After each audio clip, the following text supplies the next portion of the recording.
केंद्र सरकार में मेरे साथी मंत्री अश्विनी वैष्णव जी, उत्तर प्रदेश की राज्यपाल आनंदीबेन पटेल, तमिलनाडु के गवर्नर आर.एन. रवि, कर्नाटक के गवर्नर थावरचंद गहलोत, यूपी के मुख्यमंत्री योगी आदित्यनाथ, केंद्रीय मंत्रिमंडल के मेरे अन्य साथी, राज्यों के डिप्टी सीएम, मंत्रीगण, सांसदगण, देश के अलग अलग हिस्सों से जुड़े अन्य जनप्रतिनिधिगण, देवी और सज्जनों, आज उत्तर से दक्षिण तक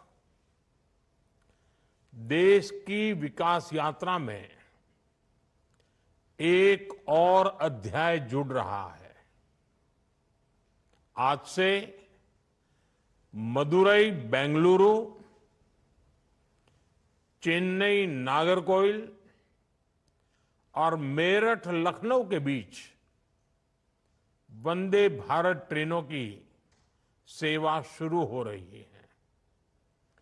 वंदे भारत ट्रेनों का ये विस्तार, ये आधुनिकता, ये रफ्तार हमारा देश विकसित भारत के लक्ष्य की ओर कदम दर कदम बढ़ रहा है। आज जो 3 वंदे भारत ट्रेनें शुरू हुई हैं, इनसे देश के महत्वपूर्ण शहर और ऐतिहासिक जगहों को कनेक्टिविटी मिली है। टेंपल सिटी मदुरई अब आईटी सिटी बेंगलुरु से वंदे भारत के द्वारा सीधे जुड़ गया है। त्योहारों या वीकेंड पर मदुरई और बेंगलुरु के बीच आवाजाही के लिए वंदे भारत ट्रेन द्वारा काफी सुविधा होगी।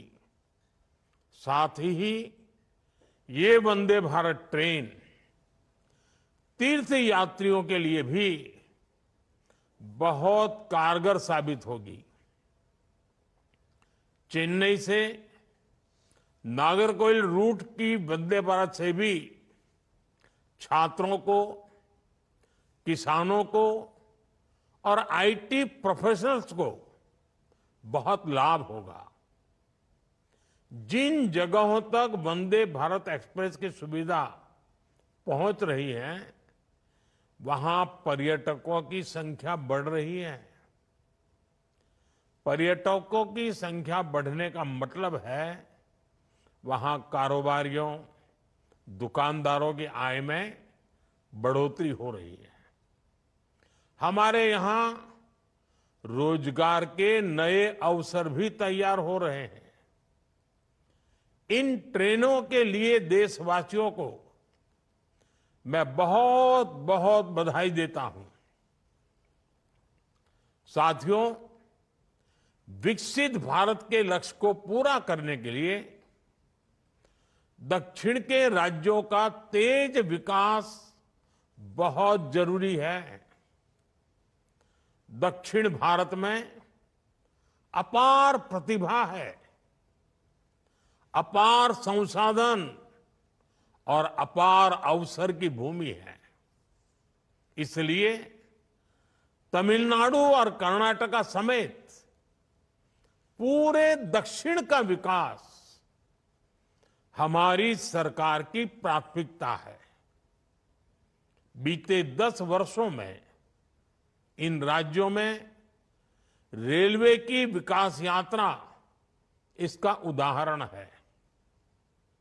इस साल के बजट में हमने तमिलनाडु को 6,000 करोड़ रुपए से ज्यादा का रेलवे बजट दिया है।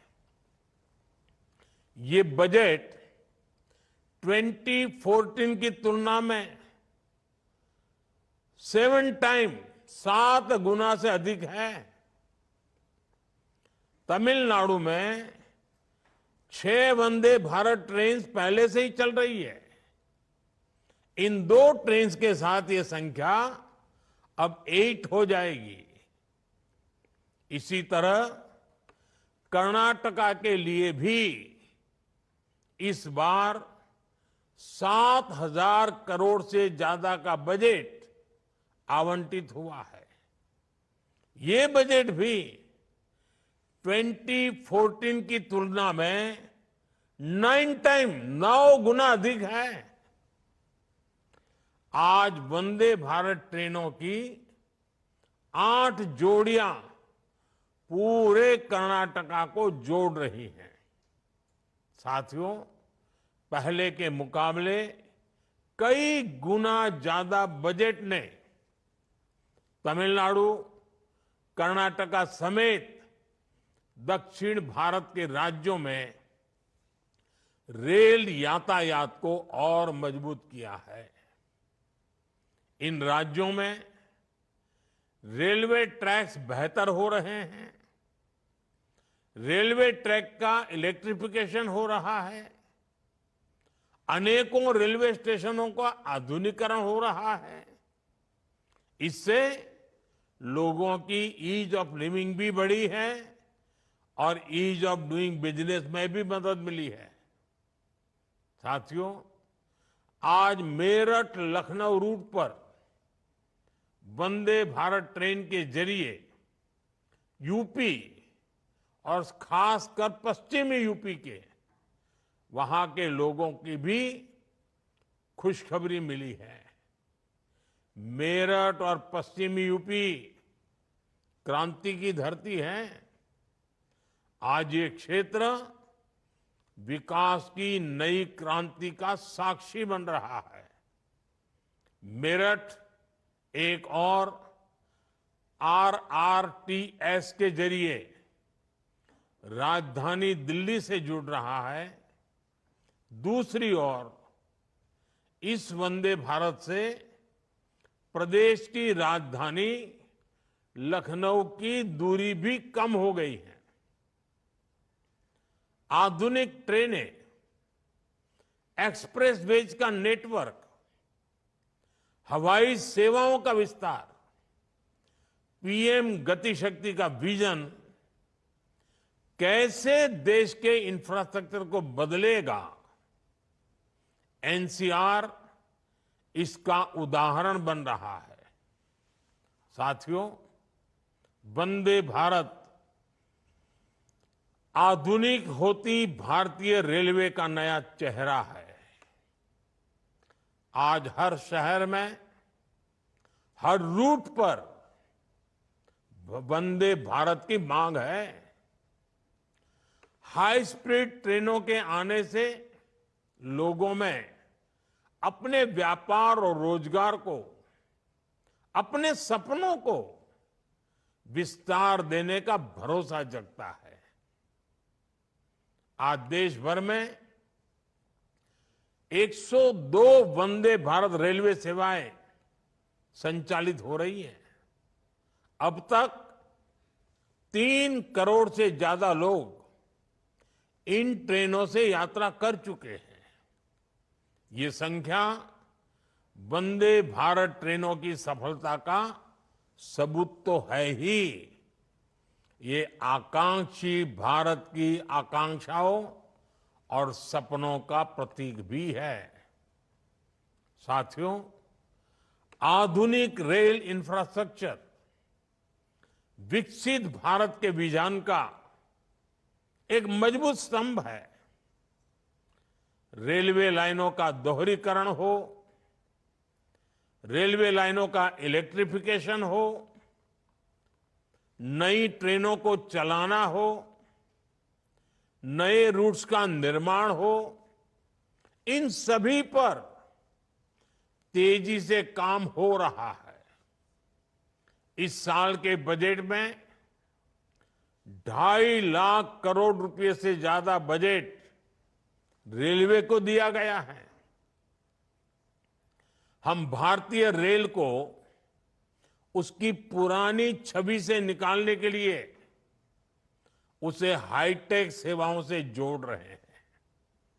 आज वंदे भारत के साथ साथ अमृत भारत ट्रेनों का भी विस्तार हो रहा है। बहुत जल्द वंदे भारत का स्लीपर वर्जन भी आने वाला है। महानगरों में लोगों को उनकी सुविधा के लिए नमो भारत ट्रेन चलाई जा रही है और शहरों के भीतर ट्रैफिक समस्या से निजात के लिए जल्द ही वंदे मेट्रो भी शुरू होने जा रही है। साथियों, हमारे शहरों की पहचान उसके रेलवे स्टेशनों से होती रही है। अमृत भारत स्टेशन योजना से स्टेशन भी संवर रहे, शहरों को नई पहचान भी मिल रही है। आज देश के 1300 से ज्यादा रेलवे स्टेशनों को रिनोवेट किया जा रहा है। आज देश में जगह जगह एयरपोर्ट की तरह ही रेलवे स्टेशन भी बन रहे हैं। छोटे से छोटे स्टेशनों को भी अत्याधुनिक सुविधाओं से जोड़ा जा रहा है। इससे ईज ऑफ ट्रैवल भी बढ़ रहा है।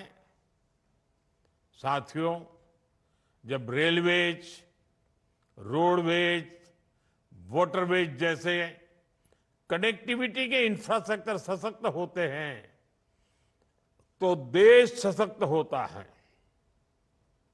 इससे देश के सामान्य नागरिक को लाभ होता है, देश के गरीब और मध्यम वर्ग को लाभ होता है। आज देश देख रहा है कि जैसे जैसे भारत में आधुनिक इंफ्रास्ट्रक्चर का निर्माण हो रहा है, गरीबों और मध्यम वर्ग सशक्त हो रहा है, उनके लिए रोजगार के अवसर उपलब्ध हो रहे हैं। इंफ्रास्ट्रक्चर के विस्तार से गांवों में भी नए अवसर पहुंचने लगे हैं। सस्ते डेटा और डिजिटल इंफ्रास्ट्रक्चर की वजह से भी गांव में नई संभावनाएं बन रही है। जब अस्पताल, शौचालय और रिकॉर्ड संख्या में पक्के मकानों का निर्माण होता है तो सबसे गरीब को भी देश के विकास का लाभ मिलता है। जब कॉलेज, यूनिवर्सिटी और इंडस्ट्री जैसे इंफ्रास्ट्रक्चर बढ़ते हैं तो इससे नौजवानों की प्रगति की संभावना भी बढ़ती है। ऐसे ही अनेक प्रयासों के कारण बीते 10 वर्षों में 25 करोड़ लोग गरीबी से बाहर आ सके हैं।